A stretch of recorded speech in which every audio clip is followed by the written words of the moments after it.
हाँ तो स्टूडेंट्स, हमने समांतर श्रेणी के का nवां पद निकाल लिया है। ए एन बराबर a plus n minus one into d. अब हम कुछ अलग तरीके के सवालों का हल चाहते हैं, जैसे कि शकीला ने अपने बेटी के जन्म दिवस पर पैसे इकट्ठे किए। पहले जन्मदिन पर 100 रुपये उसने एक इकट्ठा 100 रुपये रखा, और उसके बाद अगले जन्म दिवस पर उसने 150 रुपये रखा। फिर वो जमा करती गई आगे को। फिर तीसरे जन्म दिवस पर उसने 200 रुपये रखा, तो 50 रुपये बढ़ा के वो हमेशा ही जमा कर देती है। तो आपको ये बताना है कि 21वें जन्म दिवस पर उसके पास कितने रुपये हो जाएंगे। या इस प्रकार के सवाल हो सकते हैं, जैसे 1 से लेकर 100 तक के धन पूर्णांक, उनका योगफल कितना होगा। तो कुल मिलाकर के अगर वो एक तरीके का समांतर श्रेणी बनती है, तो अगर समांतर श्रेणी के रूप में पैसे इकट्ठे होते हैं, जैसे 100, 150, 200 बराबर, वहां पर सार्वंतर होता है।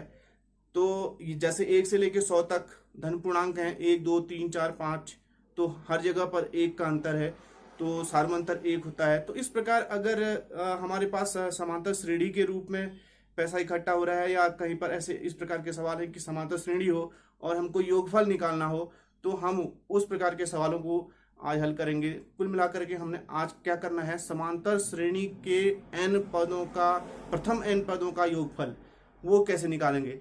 माना हमारे पास समांतर श्रेणी हमारे पास है, एक समांतर श्रेणी हमारे पास है, माना ए प्लस डी, ए प्लस 2d इसी रूप में होती है, हम पहले से जानते हैं। तो लास्ट वाला पद जो होगा ए प्लस, इसमें माना n पद हैं, तो a plus n minus one into d, क्योंकि एक पद यहां होगा, फिर यहाँ पर दूसरे नंबर पर यहाँ पर 1 है, और तीसरे नंबर पर 2 है, यानी तीसरे पद में 2 है। तो n पदों में माना ये समांतर श्रेणी के n पद हैं। माना समांतर श्रेणी के n पद इस प्रकार से हमने लिख लिए। ये एक समांतर श्रेणी है जहां पर सार्वंतर d होगा, पहला पद यहाँ पर a होगा। तो हम करते क्या है, इसमें इन सब का हमको योग निकालना, योग की बात हो रही है, तो हम इन सब का योग हम यहाँ पर निकाल लेते हैं। तो योग निकालने के लिए ए प्लस डी, इन सब को हम जोड़ देते हैं, ए प्लस 2d, और ये हमने जोड़ दिया ए प्लस लास्ट में n minus one into D. और इसके बाद पहले हमने इसको जोड़ा सीधे सीधे। अब हमने क्या किया, ये जो हमने समांतर श्रेणी के n पद माने हैं, इनको विपरीत दिशा में जोड़ा। तो विपरीत दिशा में जोड़ने पर हमको क्या मिलेगा, यहां पर देखिए, जो लास्ट वाला पद होगा a plus n minus one गुणा डी, ये लास्ट वाला पद सबसे पहले लिखा जाएगा। विपरीत तरीके से हम जोड़ रहे हैं लास्ट वाले पद को। तो इसके बाद यहां पर जो होगा वो n माइनस टू होगा। ये लास्ट n माइनस वन है, तो इससे पहले वाला कौन सा रहा होगा, a plus n minus two गुणा डी, तो ये रहा होगा। इस प्रकार से अगला पद क्या रहा होगा, a plus n minus three गुणा डी रहा होगा। इस तरीके से हम इसको जोड़ रहे हैं, तो अंत में हमारे पास क्या मिलेगा, a प्लस डी और प्लस a, लास्ट में a होगा। तो इस तरीके से हमने इसको विपरीत जोड़ दिया।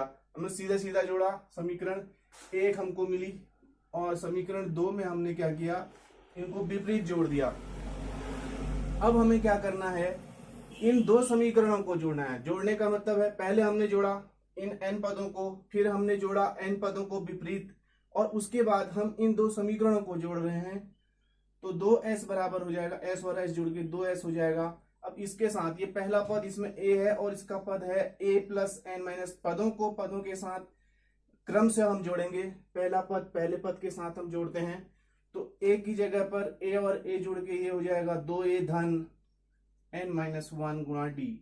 तो एक तो ये हो जाएगा प्लस, उसके बाद हम दूसरे पद को इसके दूसरे पद से जोड़ते हैं अगर, तो a से a जुड़ जाएगा, 2a हो जाएगा, और ये जो d होगा यहाँ माइनस 2d है, तो एक d कम हो जाएगा, तो हम यहाँ पर लिखेंगे n ऋण a गुणा d। इस तरीके से यहाँ पर 3d है, 2 प्लस के आ जाएंगे, तो यहाँ पर -1 होगा, यहाँ पर भी a plus n minus one गुणा डी होगा।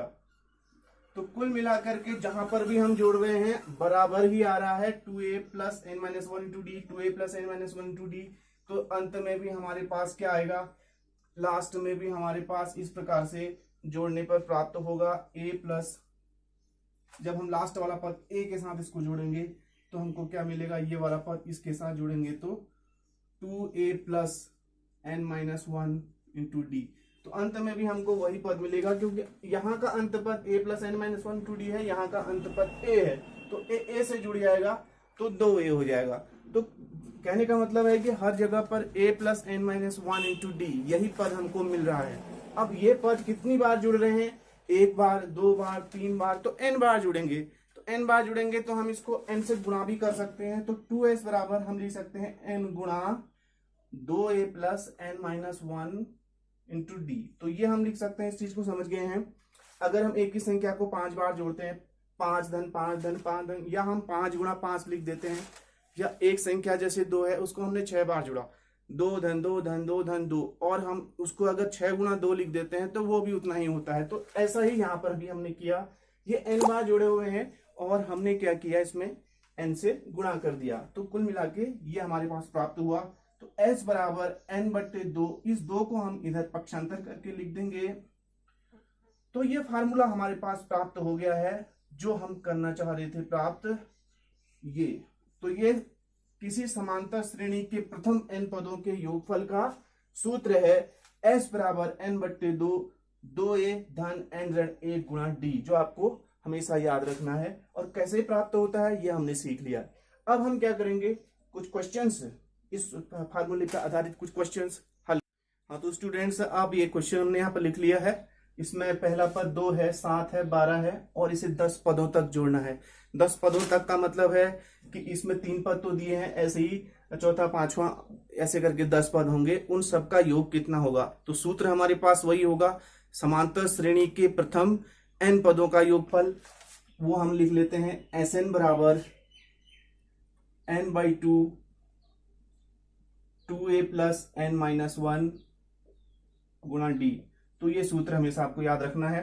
तो इसमें जो हमको दिया हुआ है, यहाँ पर क्या क्या दिया हुआ है, प्रथम पद a बराबर दिया हुआ है 2, और d बराबर बाद वाले में से पहले वाले को घटाना है, हमेशा याद रखिए।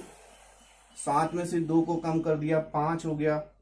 उसके बाद हमें यहाँ पर n दिया है, n मतलब 10 पदों तक आपको जोड़ना है, तो n बराबर 10 हो जाएगा। अब आपको क्या करना है, इसमें सूत्र लगा देना है। तो S10 आपको निकालना है, तो n बाई 2 मतलब 10 बट्टे 2 हो जाएगा। 2 गुणा a बराबर 2 हो गया, प्लस n मतलब 10 हो गया, 10 ऋण 1 गुणा d हमारे पास यहाँ पर 5 हो गया। तो बहुत सरल है ये सवाल।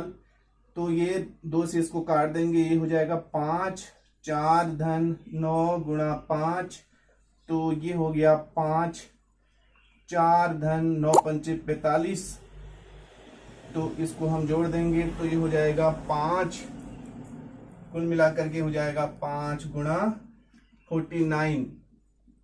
तो 5 से हम इसको गुणा कर लेंगे, 5 45, 5 को 20, 21 22 23 24। तो हमारा 245 यहाँ पर इसका आंसर आ गया। तो इस तरीके से ये क्वेश्चन होगा।